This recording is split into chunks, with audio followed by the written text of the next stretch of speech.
S, ನಿಮ್ಮ ಮೊದಲ reaction, ನಿಮಗೆ ಈ ಅವಕಾಶ ಹೇಗೆ ಸಿಕ್ತು? ಈ ತರ ಕಾಲ್ ಬಂದಾಗ, ನೀವು ಈ ತರ ಪಾತ್ರ ಮಾಡಬೇಕು ಅಂತ ಬಂದಾಗ ಯಾಕೆ ಮತ್ತೆ ಹೇಗೆ ಒಪ್ಕೊಂಡ್ರಿ ಅಂತ ಹೇಳಿ ವಂದಿತಾ ಅವರು? ನನಗೆ ಈ ಕಾಲ್ ಬಂದಿದ್ದು 1.5 ವರ್ಷ ಹಿಂದೆ. ಈ ಥರ ಒಂದು ಸಿನಿಮಾ ಮಾಡ್ತಾ ಇದ್ದೀವಿ, ಅದಕ್ಕೆ ನೀವು ಆ್ಯಪ್ಟಾಗಿ ಸೂಟ್ ಆಗ್ತೀರಾ ಮಾಡಿ ಅಂತ ಕಾಲ್ ಬಂತು ಮ್ಯಾನೇಜರ್ ಕಡೆಯಿಂದ. ಅದಾದ್ಮೇಲೆ ಲವ ಸರ್ ಮಾತಾಡಿದ್ರು, ಇವರು ತನುಷ್ ಅವರು ಮಾತಾಡಿದ್ರು. ಬಟ್ ನಾನು ಸ್ಟಾರ್ಟಿಂಗ್ ಕನ್ವಿನ್ಸ್ ಆಗಲಿಲ್ಲ, ಬಿಕಾಸ್ ನಾನು ಬೆಟರ್ ಆಪರ್ಚುನಿಟಿಗೆ ವೆಯ್ಟ್ ಮಾಡ್ತಾ ಇದ್ದೆ, ಅಂದರೆ ಕಮರ್ಷಿಯಲ್ ಲವ್ ಸ್ಟೋರಿ ಏನಾದರೂ ಮಾಡೋಣ ಅಂತ. ಬಟ್ ನನಗೆ ಈ ಕ್ರೈಮ್ ಸಿನಿಮಾ ಬಂದಾಗ ಸ್ವಲ್ಪ ಯೋಚನೆ ಮಾಡ್ತಾ ಇದ್ದೆ ಏನು ಮಾಡೋದು ಅಂತ. ಬಟ್ ಅದೇ ರೀತಿ ನೀಟಾಗಿ ಎಕ್ಸ್ಪ್ಲೈನ್ ಮಾಡಿದ್ರು ನನ್ನ ಕ್ಯಾರೆಕ್ಟರ್ ಹೆಂಗಿರುತ್ತೆ ಅಂತ ಲವ ಸರ್. ಸ್ವಲ್ಪ ಟೈಮ್ ತಗೊಂಡು ಓಕೆ, ನನಗೆ ನನ್ನ ಕರಿಯರಿಗೆ, ನನ್ನ ಆ್ಯಕ್ಟಿಂಗ್ ಸ್ಕಿಲ್ಸಿಗೆ ಇದು ಹೆಲ್ಪ್ ಆಗುತ್ತೆ ಅನ್ನೋ ಥರ ಡಿಸೈಡ್ ಮಾಡಿಕೊಂಡು ಪಾಸಿಟಿವ್ ಆಗಿ ಒಪ್ಕೊಂಡೆ. ಹೇಗಿತ್ತು ಓವರ್ ಆಲ್ ಜರ್ನಿ? ತುಂಬ ಚೆನ್ನಾಗಿತ್ತು. ತುಂಬ ಶಾರ್ಟ್ ಟರ್ಮಲ್ಲಿ ಮಾಡಿದ್ವಿ ನಾವು, ಶಾರ್ಟ್ ಟೈಮಿಂಗಲ್ಲಿ.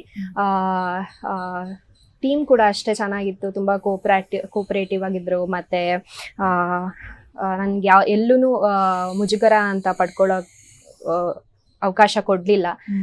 ಅಷ್ಟೇ ಕಂಫರ್ಟಬಲ್ ಆಗಿ ಟೀಮ್ ಜೊತೆ ಚೆನ್ನಾಗಿ ಕೆಲಸ ಮಾಡಿದೆ. ರಿಲೀಸ್ಗೆ ಏನು ಕೆಲವೇ ದಿನಗಳು ಬಾಕಿ ಇದ್ದಾವೆ, ಗಂಟೆಗಳನ್ನ ನಾವು ಲೆಕ್ಕ ಹಾಕ್ಬೋದು. ಈ ಸಂದರ್ಭದಲ್ಲಿ ನಿಮ್ಮ ಹೃದಯದಲ್ಲಿ ಯಾವ ಥರ ಚಿಟ್ಟೆ ಹಾರ್ತಾ ಇದೆ ಅಂತ ಹೇಳಿ? ನಂಗೆ ಏನಿಲ್ಲ, ನಾನು ಪಾಸಿಟಿವ್ ಆಗೇ ತಗೊತೀನಿ ಎಲ್ಲಾನು.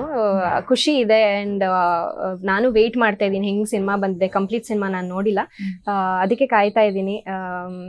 ಐ ಹೋಪ್ ಎಲ್ಲರಿಗೂ ಇಷ್ಟ ಆಗುತ್ತೆ ಆ್ಯಂಡ್ ಎಲ್ಲ ಪ್ರೀತಿ ಕೊಡ್ತಾರೆ ಅಂತಾನೆ ನಂಬಿದ್ದೀನಿ. ಎಕ್ಸೈಟೆಡ್. ತಾನು ನಟಿಸಿರುವಂತಹ ಸಿನಿಮಾ ಈ ರೀತಿ ಕೋರ್ಟು ಕಚೇರಿ ಅಂತ ಅಲಿಯುತ್ತೆ. ಇದರಲ್ಲಿ ದರ್ಶನ್ ಸರ್ ಅವರ ಪತ್ನಿ ವಿಜಯಲಕ್ಷ್ಮಿ ಅವರು ಇನ್ವಾಲ್ವ್ ಆಗ್ತಾರೆ ಆ್ಯಂಡ್ ಅವರ ಬ್ರದರ್ ಇನ್ವಾಲ್ವ್ ಆಗ್ತಾರೆ ಅಂತಂದಾಗ ನಿಮಗೆ ಭಯ ಆಯ್ತಾ?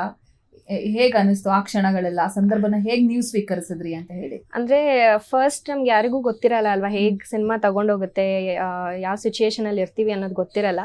ಸೊ ಹಾಗೆ ನನಗೆ ಇನ್ಫಾರ್ಮೇಶನ್ ಬರ್ತಿತ್ತು, ಈ ಥರ ಎಲ್ಲ ಕೇಸ್ ಇದೆ, ಸ್ಟೇ ತಂದಿದ್ದಾರೆ ಅಂತ ಗೊತ್ತಾಗ್ತಾ ಇತ್ತು. ಬಟ್ ನಾನು ಅಷ್ಟು ಇನ್ವಾಲ್ವ್ ಆಗಿರಲಿಲ್ಲ, ಬಿಕಾಸ್ ಇವರು ಮತ್ತು ಲವ ಸರಿ ನೋಡ್ಕೊತಾ ಇದ್ರು. ನನಗೆ ಅಪ್ಡೇಟ್ಸ್ಗಳು ಬರ್ತಾ ಇತ್ತು. ಸೊ ನಾನು ಹೋಪ್ ಮಾಡ್ತಾ ಇದ್ದೆ ಎಲ್ಲ ನೀಟಾಗಿ ಸಾರ್ಟ್ ಆಗಲಿ, ಬಿಕಾಸ್ ಯಾರಿಗೂ ಬೇಜಾರಾಗಬಾರ್ದು. ನಾವು ಒಳ್ಳೆ ಸಿನಿಮಾ ಮಾಡಿದೀವಿ, ಒಳ್ಳೆ ರೀತಿಲಿ ಮಾಡಿದೀವಿ. ಸೊ ಯಾರಿಗೂ ಮೋಸ ಆಗ್ಬಾರ್ದು ಅಥವಾ ಈ ತರ ತೊಂದರೆಲಿ ಸಿಗಾಕೋಬಾರ್ದು ಅಂತ ನಾನು ಪ್ರೇ ಮಾಡ್ಕೊಂತಿದ್ದೆ ಅಷ್ಟೇನೆ. ಭಯ ಆಗಿತ್ತಾ ಎಲ್ಲರೂ ನಾನು ಹೋಗ್ಬೇಕಾಗುತ್ತಾ ಮುಂದಿನ ದಿನಗಳಲ್ಲಿ ಏನಾದ್ರು ಸ್ಟೇಷನ್ ಕಚೇರಿ ಅಂತ ಹೇಳಿ?